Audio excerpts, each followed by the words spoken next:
কিছু পাওয়ার জন্য কিছু দিতে হয়, লাভের জন্য কিছু বিনিয়োগ করতে হয়। যদি কারো অনুভূতি জানতে হয় তাহলে নিজের অনুভূতিকে ব্যয় করতেই হবে। কারো আসল চেহারা যদি জানতে হয় তাকে স্বাধীনতা দিতে শিখুন। যদি কারো মনের শুদ্ধতা জানতে হয় তাহলে তাকে ঋণ দিন। যদি কারো গুণ জানতে হয় তাহলে তার সাথে একসঙ্গে বসে ভজন করুন। যদি কারো ধৈর্য পরীক্ষা নিতে হয় তাহলে তাকে তার প্রিয় কাজ করতে বারণ করে দেখুন। যদি কারো ভালো দিক জানতে হয় তাহলে তার কাছ থেকে পরামর্শ নিয়ে দেখুন। এক অনুভূতির বদলে অন্য এক অনুভূতির বিনিময় করতে হয়, কিন্তু এই সংসারে একটাই অনুভূতি আছে, সেটা দেখার জন্য, যেটা পাওয়ার জন্য আপনাকেও ঠিক সেই অনুভূতিটাই দিতে হবে। আর সেটা হলো প্রেম। যদি কারো ভালোবাসা দেখতে হয় তাহলে তাকে নিঃস্বার্থ ভালোবাসা দিন। যদি কারো থেকে ভালোবাসা পেতে চাও তাহলে তাকে নিঃস্বার্থ পরিশুদ্ধ ভালোবাসা দিন। আপনি নিশ্চয়ই দেখে থাকবেন যে প্রদীপের নিচে অন্ধকার থাকে।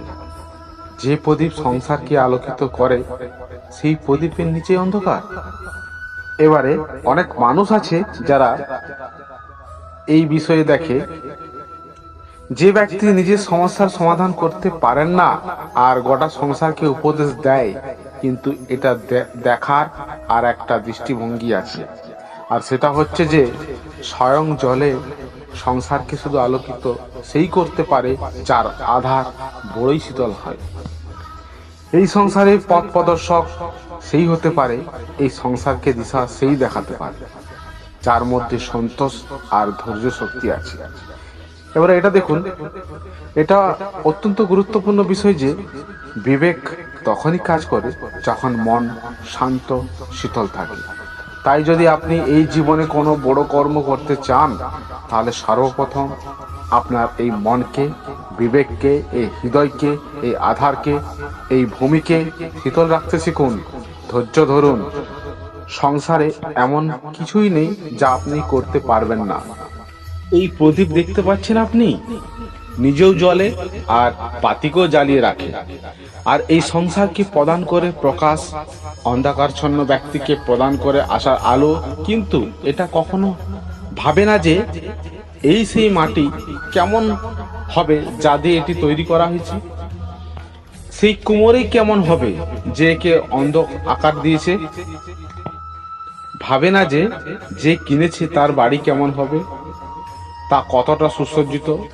কিছু নয়, শুধু এই সংসারকে প্রকাশ প্রদান করে।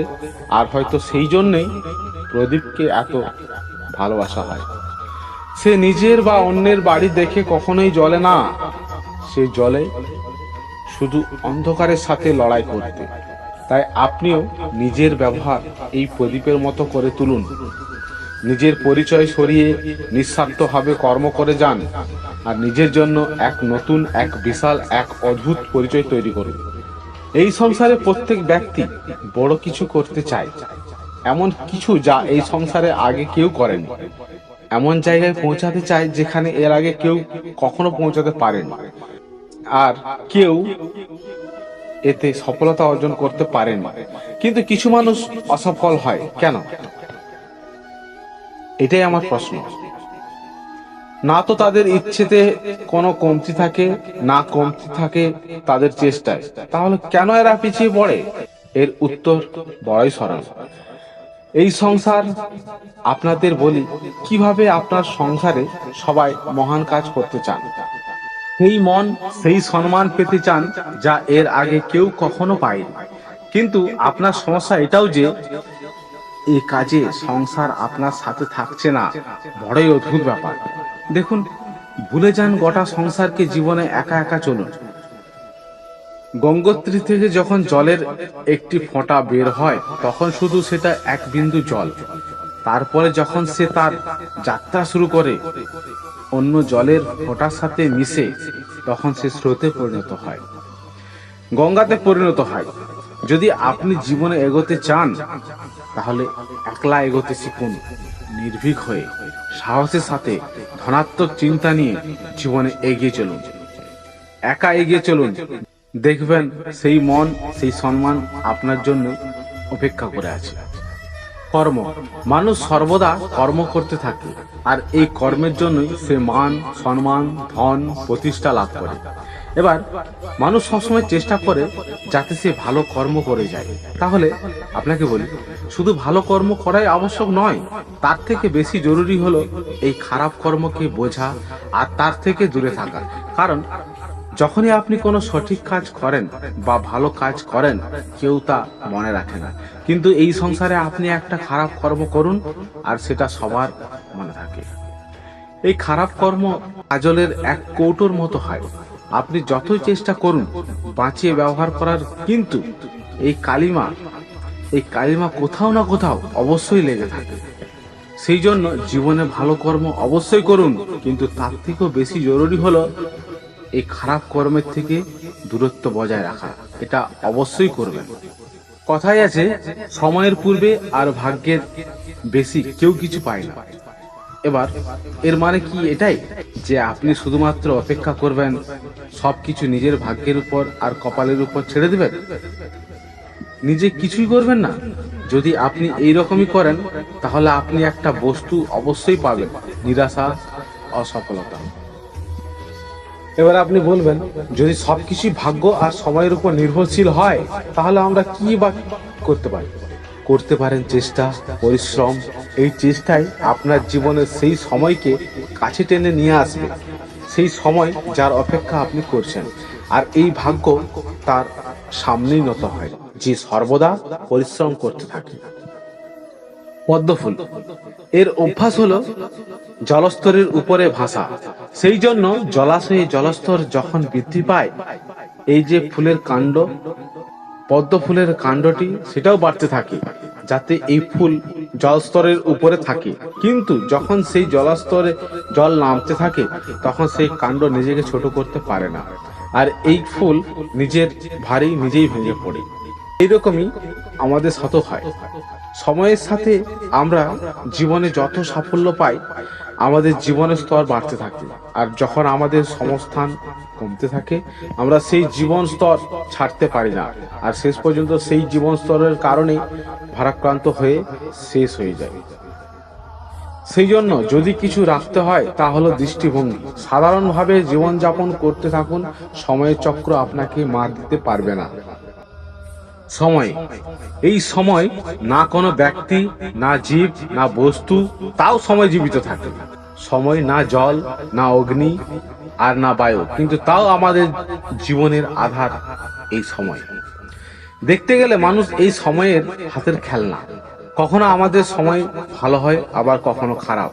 কেউ সময়ের আসার প্রতীক্ষা করে, কেউ সময়ের যাওয়ার প্রতীক্ষা করে, কিন্তু এই সময় কারো হাতে ধরা দেয় না।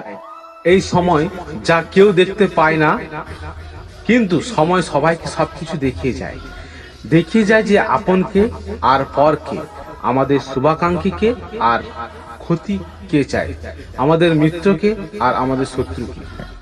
এই সময় আপনাকে দেখায় যে আপনি কতটা শক্তিশালী, আবার সেই সময় দেখিয়ে দেয় যে আপনি কতটা দুর্বল। এই সময়ে সবকিছু দেখিয়ে যায়। এবারে উঠুন আর এই সময়ে সঠিক ব্যবহার করুন, সৎ ব্যবহার করুন, কারণ এই সময়কেই ব্যবহার করাটাই আপনার হাতে রয়েছে, আর কিছু না। আর এই সময় একবার বয়ে গেলে তখন যাই করুন না কেন, কখনো ফেরত আসবে না। ঘোলা জল যদি আপনি এমনি ফেলে রাখেন, তাহলে দেখবেন এই ময়লা আপনার থেকে নিচে ছিটিয়ে পড়বে, কিন্তু এই পাত্রটা নাড়াতে থাকলে এমনটা হবে না। শান্ত ছেড়ে দেবেন, তবেই এই ময়লা নিজেই নিচে চলে যাবে। ঠিক সেইভাবেই যখন আমাদের জীবনে কোনো সমস্যা আসে, কোনো অশান্তি সৃষ্টি হয়, তখন উত্তেজিত হয়ে পড়লে, নিজের সংযম হারিয়ে ফেললে আমরা এর সমাধান পাবো না। শান্ত থাকলে তখনই সমস্যার সমাধান পাবো। তাই মনে রাখবেন, ধৈর্য আর সংযম দ্বারা শান্ত মনে বিচার করলে যত বড় সমস্যা হোক না কেন, তার সমাধান আপনি অবশ্যই পাবেন। কারণ অশান্তির সমাধান শুধুমাত্র শান্তি। প্রজাপতি আকাশে উড়ে বেড়ায়, সে সুন্দর ফুলের রস আস্বাদন করে। উন্মুক্ত উড়ে বেড়ায়, কিন্তু তারও বিপদ কম কিছু নেই। যেমন হলো পতঙ্গ, জন্তু এই প্রজাপতিকে নিজের আহার করে নেয়, তাকে এদের থেকে সাবধানে থাকতে হয়। সত্য হলো এটাই যে এই প্রজাপতি ততদিন সুরক্ষিত থাকে যতদিন এদের পাখনা বৃদ্ধি পায় না, যতদিন এরা খোলসের মধ্যে থাকে, যখন না কারো এদের উপর দৃষ্টি পড়ে, না কোনো এদের কোনো শত্রু আঘাত করতে পারে, তখন তারা অন্ধ থাকে, অবিচল নিশ্চল থাকে। এই সুন্দর সংসার দেখার জন্য, এই সুন্দর আকাশ পাওয়ার জন্য তাকে তার সুরক্ষা ক্ষেত্র থেকে বাইরে বেরিয়ে আসতেই হয়। আর এটাই জীবনের নিয়ম, মানুষের সাথেও ঠিক একই রকমই হয়। যদি মানুষ বিশ্রাম আর সুরক্ষার বন্ধন থেকে না বের হয়, তাহলে সে জীবিত অবশ্যই থাকবে, কিন্তু জীবন ধারণ করতে পারবে না। কারণ যদি জীবনে বড় কিছু করতে হয়, বড় কিছু পেতে হয়, সাফল্যের শিখর অবধি পৌঁছাতে হয়, তাহলে সর্বপ্রথম আপনাকে নিজের সুরক্ষা ক্ষেত্র থেকে বেরিয়ে আসতেই হবে। এই আরামকে ত্যাগ করতেই হবে, তবেই আপনি সফল হতে পারবেন। তবেই আপনি এই প্রজাপতির মতো আকাশে উড়ে বেড়াতে পারবেন। নমস্কার বন্ধুরা, আজ এখানেই শেষ করলাম। দেখা হবে পরের ভক্তিমূলক ভিডিওতে। ভালো থাকবেন, ভালো রাখবেন। হরে কৃষ্ণ।